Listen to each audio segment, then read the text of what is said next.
So, Seinabo Sey, great to have you back in Helsinki. Thank you. It's nice to be here. Do you remember your last time in Tavastia? Yes, I do. Was Yes, it fun? I do. It was a lot of fun. I was happy. It was so many people. Yeah, it was fun. Yeah.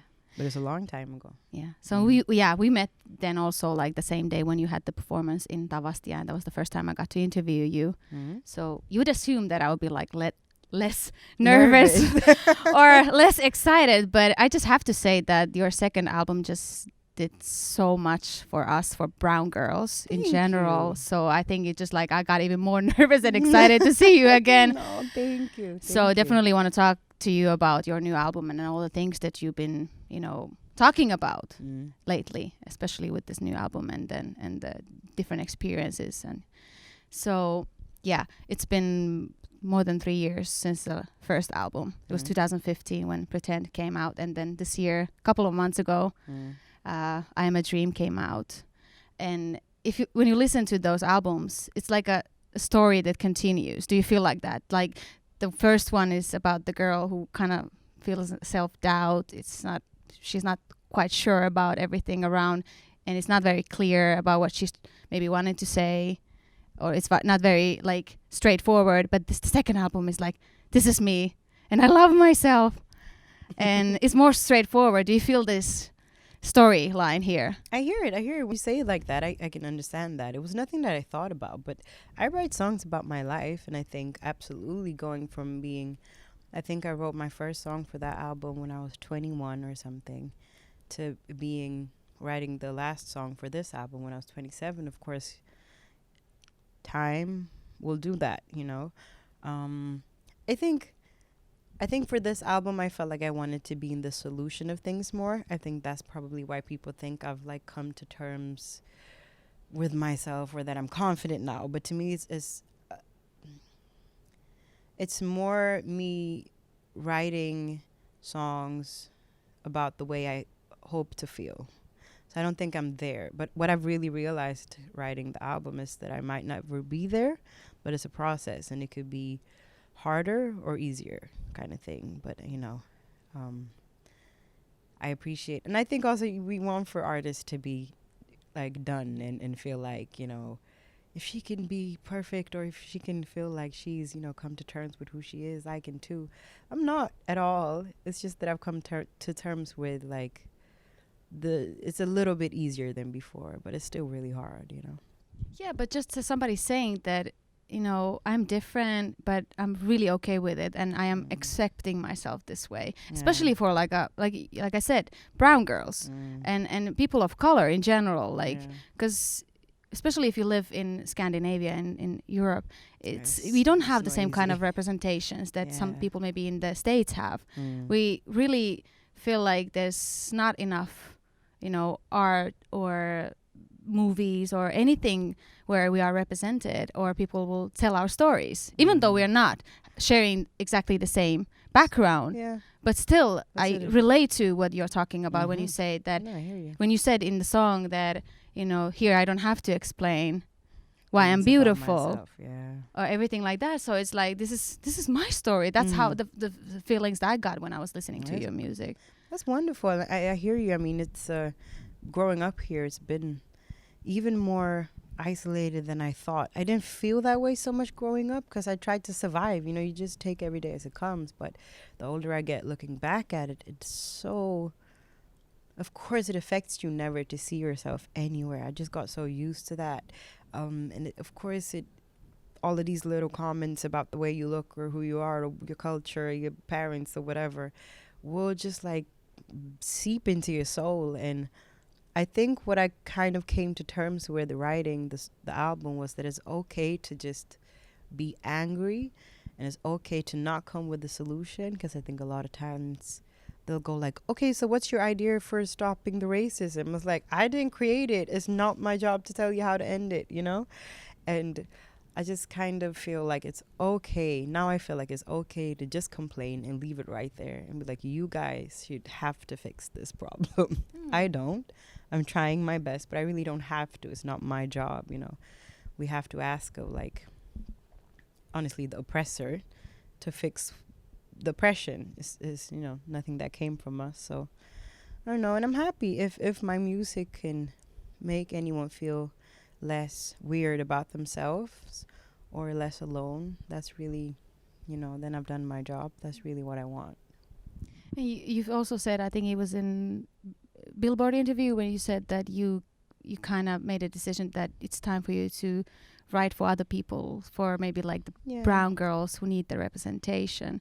Was that a big step to take? Was it different from previous? It was. I think it was scary because I'd kind of been told myself that I have to write for everyone in order for everyone to like my music, and that the goal for my music was for everyone and as many people as possible to listen to it, which it is kind of, but I also have to be true to myself and what is it that I feel and what is it that I think about 90% of the time. And that's really kind of the liberation of brown women, like how to feel free and how to, like, preferably in my lifetime, just push this thing a little bit forward, because I think it's kind of, if you have a voice and you can touch people or you can reach people, I just felt like I have to do it for good and for what I really believe in. And that was a scary thing because I felt like maybe I would be excluding people. But what I really realized that is the more I'm myself, the more I write for myself or to people that look exactly like me, that honesty and that truth will make every real person want to listen to that music. And if you feel excluded because I love myself, then you don't have to listen to my music. It's fine, So I'm happy I'm not so scared of that anymore. And I'm happy that I think I understand and I feel like I know why I'm creating music or writing songs or, what I feel like my art has to be about.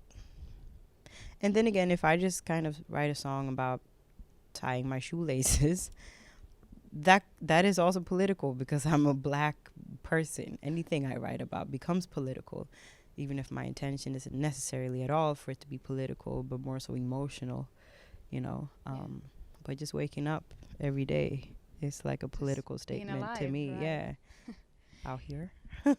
Exactly. Yeah. But that's actually something that I really can relate to when you said that sometimes you think about, can I write about or talk about this, because some people might feel that we are leaving them out, because this is something what I feel like sometimes as a journalist, that can I talk about these issues? Will some people feel like I'm leaving them outside of the conversation, especially white folks who cannot relate to the issues relating to being a brown person or being an immigrant or anything like that. But that's not the same question that the white people have to think about. How many times do they leave us out from their experiences? Without thinking about it. And it's not my... like, if you can't relate to the subject matter, this is art.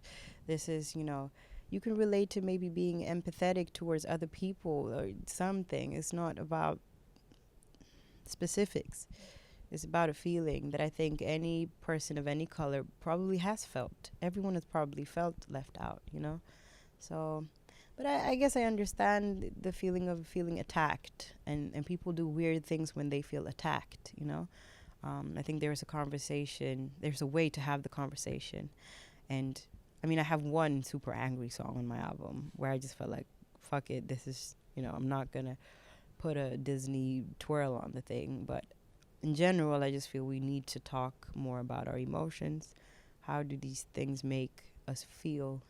And I'm sure anyone can relate to that. I mean, my mom is blonde. Her eyes are blue as snow. She is more of an anti-racist person than I am. She gets angrier than I get, so it's not a skin color thing. I mean, if you're emotionally intelligent, you will not feel attacked by that. You'll feel encouraged in yourself to be more of yourself. That's the goal.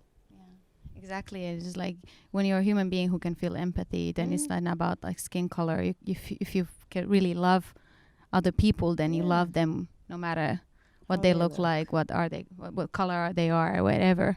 So that's true. Definitely, I agree with you with that. Coming to the albums and comparing the first one and then your second album, not just that lyrics are more straightforward, but I feel like the sound is more clear and just like simpler. Was that something that happened naturally, or did you just decide to not how do I say it? It's like not to add too many elements in it. I think sonically, I remember Magnus having a very clear thought with that, the producer of most of the songs on the album.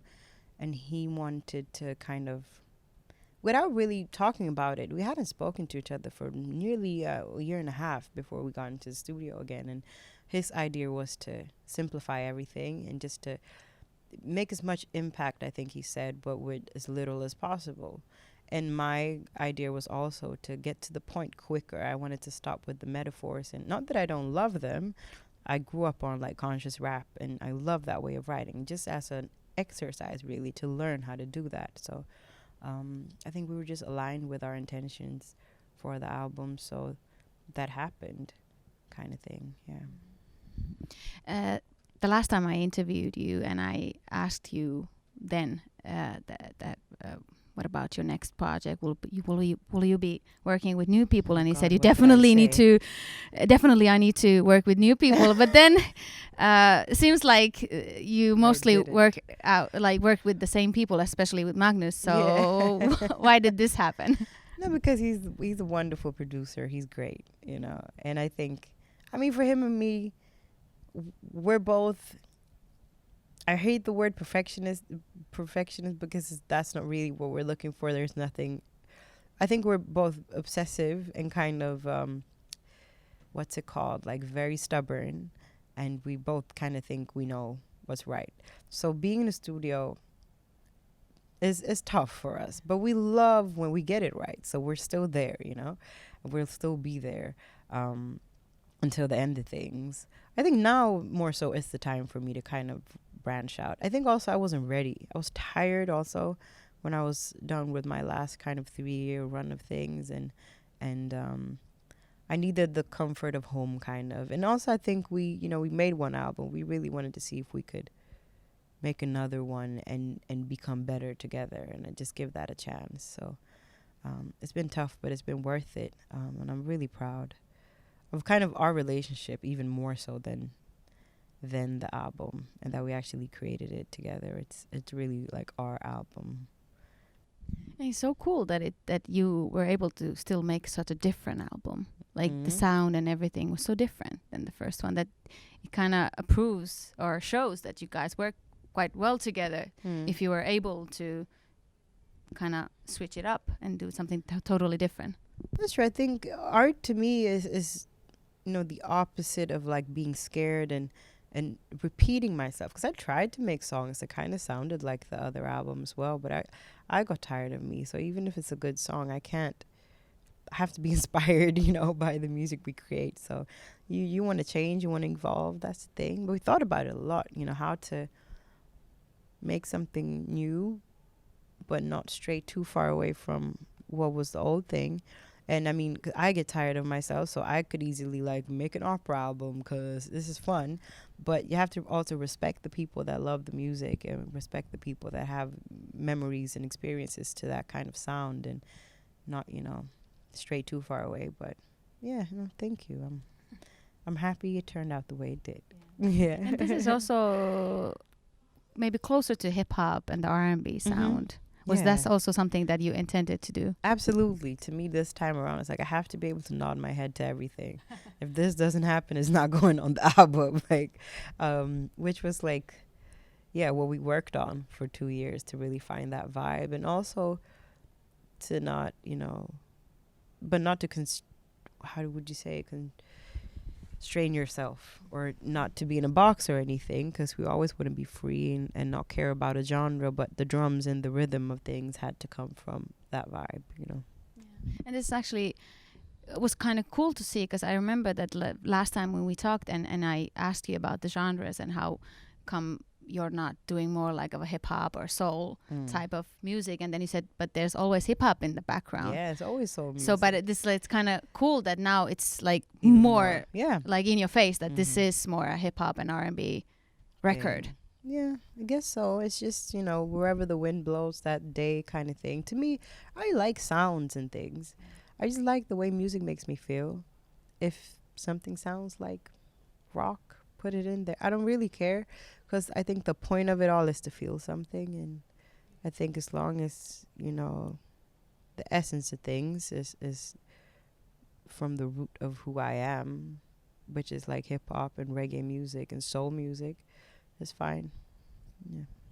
And you have also said that making this second album was really hard. So how do you feel about? Did it like encourage you or make you feel like it's the third might be even harder? What do you feel about the next music that you'll be making? I think I'm done with the through the fire, like being in pain to create music part of my life. And I've been, I think, a little bit scared of, of being kind of happy and content in the studio. I felt like everything being so tough is a part of it. It's not going to be as good if it's easy, I don't feel like that anymore. I think 2 albums is enough. I just want to be really super happy and just mess around and see what happens, kind of thing. And yeah. Does that scare you at all? Because sometimes I feel like artists think that if they're not suffering, if they're not going through all the pain, that they might not be able to create or be as creative. So does that scare you? If you're happy, then you might not be able to do as good music. No, not really. I think that's just a part of artists wanting to be like an artist, like wanting to portray the myth of an artist. Yeah, because I've really found that in absolute darkness, I don't want to create music. I don't want to do anything. You want to lay in your bed and be depressed. It's not, I'm going to write a song about my tears. That doesn't happen. But it's when you're kind of on your way out of it, you kind of feel the pain, but you see the light. That's when you can write a song, because you have perspective. You understand what happened to you, so then you can actually convey it properly. But when things are hard, I don't want to create anything. So I think I've come to terms with also that I just want to be a happy person.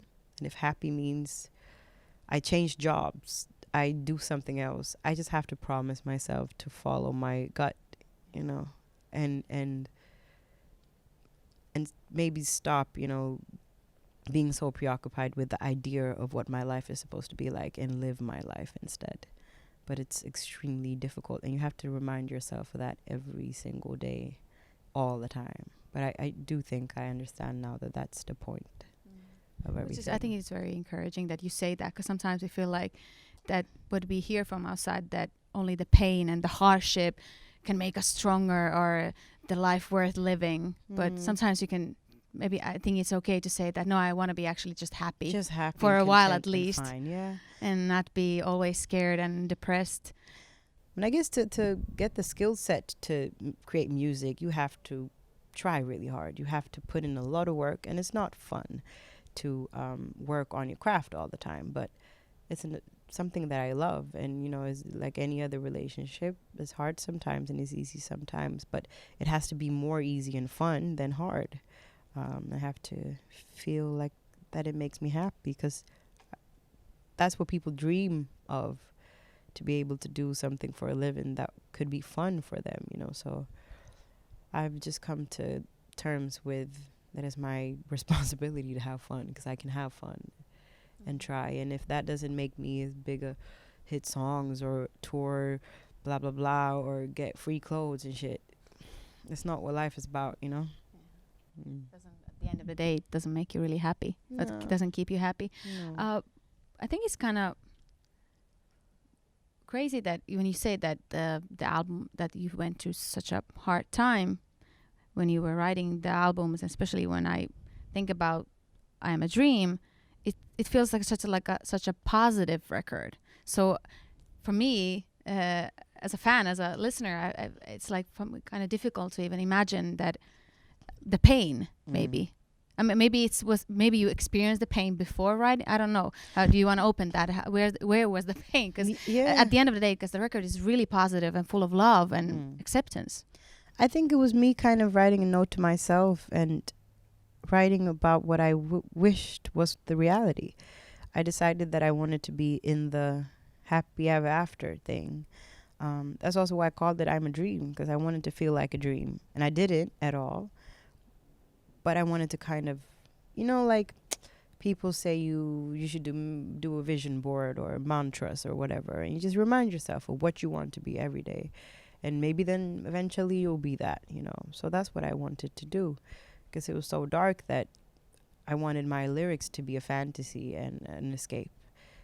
And I kind of wanted the songs to be the songs you kind of listen to at home when you're alone and you feel bad, and you put on a song that makes you feel happy, and it just like lifts you up, you know, more so than maybe going through all of the aspects of being sad. I don't think is so interesting when you write lyrics. But there's this one song on the album it really explains what I've been up to. It's called Truth. I guess that song is really word by word kind of how I felt. The combination is still like very full of love. But yeah, I can see it. Yeah, some of the songs, maybe the pain is more that you can see them more, especially like for me, it's like the song about your dad, about missing him. Yeah. Because I'm going through the same thing. That's the song where I really felt and kind of saw where the pain was, because that was something that I experienced that I can relate to. But maybe that song is somebody who for somebody else doesn't even translate the same way. So maybe it's sometimes the experiences that we are going through ourselves, that we relate to different things and feel the pain or love in different songs because of the experiences that we are living. That's at the moment. Beauty of art. You know, everyone can translate it and make it into something you need. Yeah. And that's the goal of it. So yeah, I'm happy you could relate to it, even though it's a sad thing. The last question will be that you said that you love touring. So now you are touring. Yeah. This is you on stage in Europe, eight cities, and then you go back to Sweden for many more shows.